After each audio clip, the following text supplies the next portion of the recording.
the lulls in the Indiana Fever franchise, and now to be on the other side of that, as a cornerstone. And every team has a big three, right? And you think about having a great wing like her, and a great point guard, and a generational player in Caitlin Clark, and a great post player in Aaliyah Boston. And we all know there's no substitute for experience, and these players got great experience in the playoffs this year. They're all hungry to grow, and hungry to improve, and hungry to be coached, and hungry to win.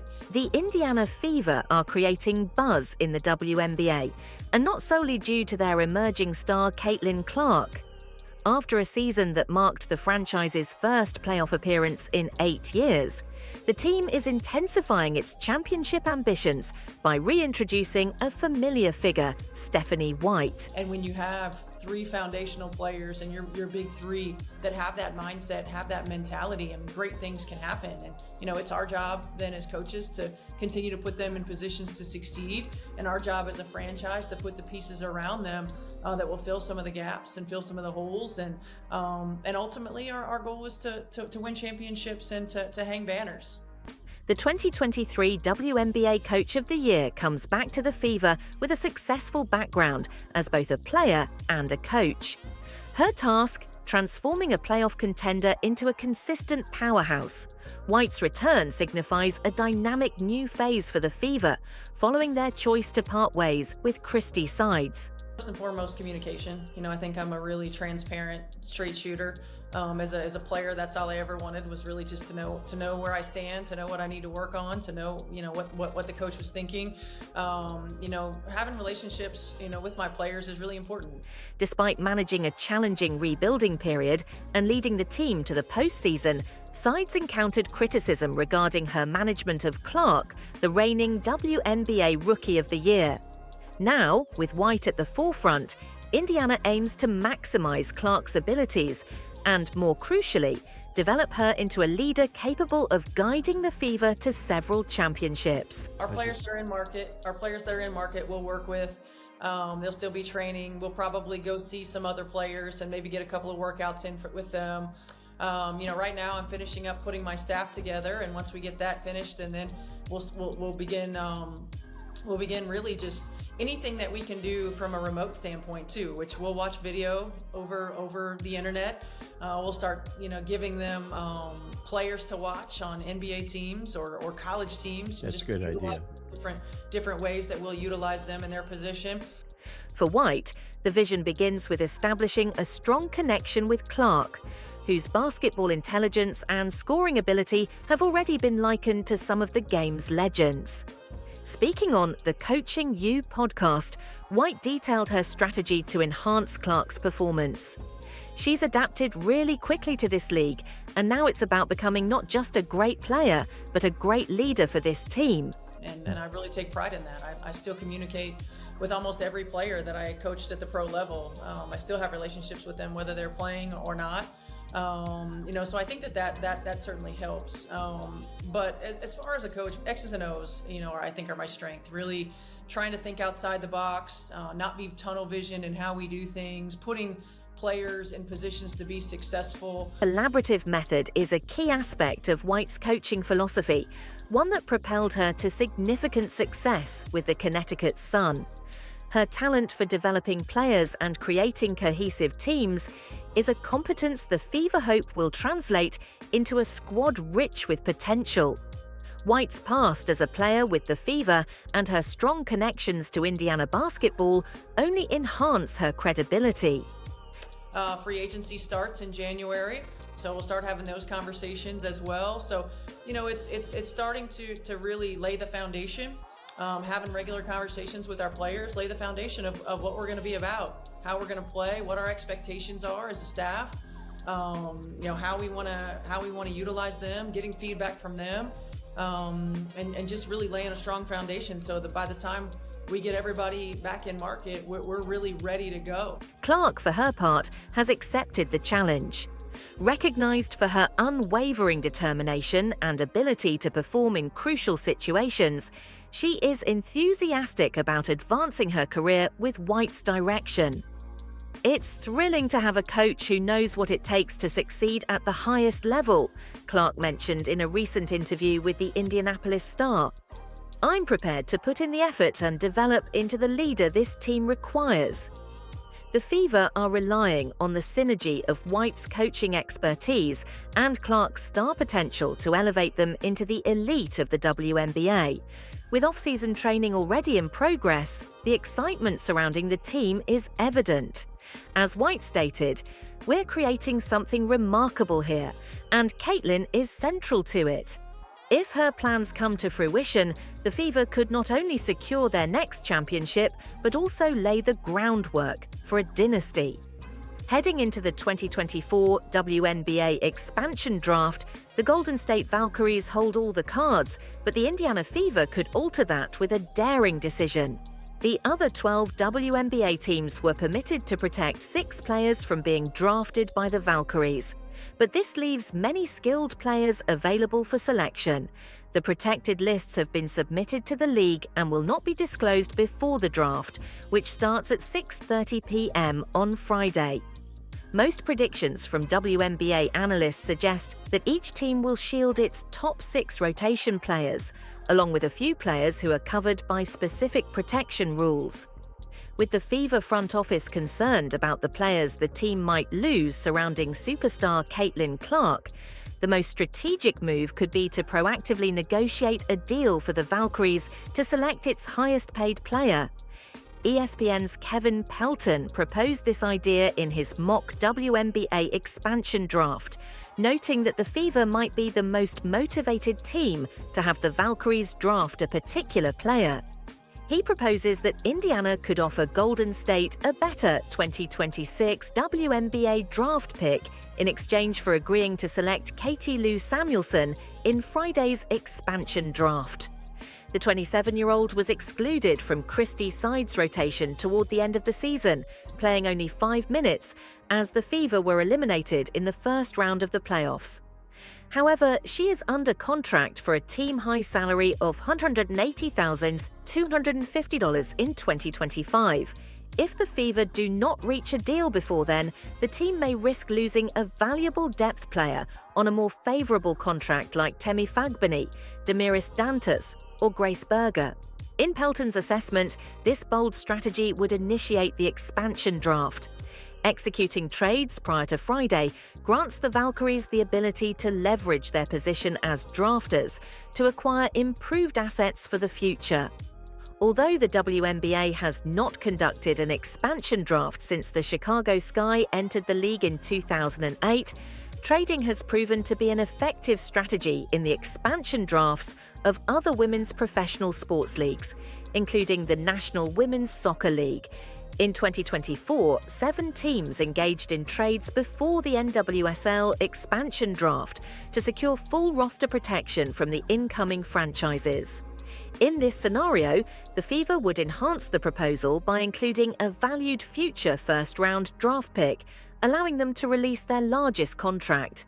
The new team would then have the choice to waive Samuelson and retain the 2026 draft pick if they prefer not to cover her salary. For Indiana, the draft picks hold less significance due to the young core comprised of former number 1 overall picks, Clark and Aaliyah Boston, who remain on rookie contracts. This action would create cap space to recruit players who could expedite the team's journey toward becoming a WNBA contender. It is well known that Caitlin Clark enjoys engaging on social media. The Indiana Fever star is recognized for her playful teasing of teammates and friends online. One recent target was Indiana Pacers all-star Tyrese Halliburton. Clark joked about Halliburton's toes, which elicited a foul response from his girlfriend Jade Jones. On Friday, Clark shifted her focus to former Iowa teammates Jada Gyamphy and Hannah Stuelke after they shared a video of themselves dancing on TikTok. Rather than complimenting her friends on their dance skills, Clark chose a different approach. "More film and sleeping, less TikTok," Clark commented. Gyamphy, who posted the video on her TikTok, felt compelled to send a humorous warning to Clark after being the subject of her latest playful jab. "I'm so close to blocking you on socials," Gyamphy replied. This exchange was all in good spirit, and no one is likely to block anyone on social media, At least we don't expect so. Both Gyamfi and Stuelke began playing for the Hawkeyes in 2022, which was already Clark's third year with the team. The trio competed together for 2 years in Iowa before Clark moved on to the WNBA. Though their time together was relatively short, it is evident that they established a strong connection, one that is robust enough to engage in light-hearted teasing on social media. Indiana Fever star Caitlin Clark expressed a heartfelt farewell to teammate Tami Fagbenle after the veteran forward was selected by the Golden State Valkyries in Friday night's expansion draft. Though Fagbenle's initial season with the Fever was significantly impacted by multiple injuries, the 32-year-old displayed moments of excellence during Indiana's playoff run. Across 22 games, including 2 as a starter, Fagbenle achieved career-best averages in points, 6-4, rebounds, 4-7, and assists, 0-9. Shortly after being selected by the Valkyries, Fagbenle expressed her gratitude to Fever players and fans for warmly welcoming her to Indiana. "Thank you for a great season, Indiana Fever," she wrote on her Instagram post. "To my teammates, we experienced a season filled with insights and development. I am very proud of you all for your resilience. Thank you for supporting each other and me. Ignore the noise. Continue growing together. Thank you for your unwavering energy, Indy fans. You all are fantastic. I am very thankful. I feel very blessed." In the comments section, Clark shared a heartfelt goodbye to Fagbenle. "Love ya, Tem, gonna miss you," she commented, accompanied by a heart emoji. Fever guard Lexie Hull also added, "Going to miss you, Tem," with 3 heart emojis. Fagbenle's exit from Indiana surprised both fans and analysts, with many questioning why the Fever chose not to protect her during the expansion draft with one of their 6 available spots. The former USC star was about to become a restricted free agent this offseason after her 1-year contract ended. Commenting on the Fever's decision not to protect Fagbenle alongside Clark, Kelsey Mitchell, Aaliyah Boston, Nalissa Smith, and Lexie Hull, WNBA Hall of Famer Rebecca Lobo stated, "The most shocking thing to me is that Tami Fagbenle was selected, not because she won't fit well in Golden State, but I am genuinely surprised that the Indiana Fever did not opt to protect her." Meanwhile, ESPN's Andrea Carter asserted that Fagbenle and Clark had the potential to become a star pairing. "We probably would have seen more development from Tami Fagbenle if she hadn't been injured, but the chemistry between her and Caitlin Clark was undeniable. They were incredibly exciting to watch," she remarked. Fagbenle was set to be a restricted free agent following the conclusion of her 1-year contract after the Fever's playoff elimination. However, Indiana decided not to protect her in the expansion draft, and now Clark and her teammates will proceed without an important bench contributor. Besides Fagbenle, the Valkyries also acquired Las Vegas Aces standout Kate Martin, who played alongside Clark at Iowa for 4 years. In 34 games, mostly coming off the bench, she averaged 11, 5 minutes, 2, 6 points, 1, 6 rebounds, and 9 assists. Clark quickly recognized Martin's contributions once news of her signing emerged, posting on Instagram, "Let's go, Cater." Caitlin Clark may miss the 2024 Paris Olympics. The reasons behind this possibility have shocked numerous WNBA fans. Caitlin Clark will not participate in the 2024 Paris Olympics. Despite her remarkable performance in her initial games with the WNBA's Indiana Fever, this may not be sufficient for her selection. This is based on a startling report by Christine Brennan. 2 additional sources, both experienced veterans of US basketball with extensive backgrounds in women's sports, informed USA Today. Sports that concerns regarding how Clark's vast fan base would respond to what would likely be limited playing time on a well-stacked roster influenced the decision-making process. Meanwhile, the men's national team boasts numerous NBA stars. Indeed, LeBron James and other seasoned players believe this is the prime occasion to demonstrate their status as the best globally. Consequently, a significant debate has emerged on social media. With Caitlin Clark achieving remarkable TV ratings and attendance records due to her skills, Paris 2024 appeared to be an ideal chance to elevate women's basketball. Christine Brennan also noted that a degree of jealousy may factor into the decision to exclude Caitlin Clark from the 2024 Paris Olympics.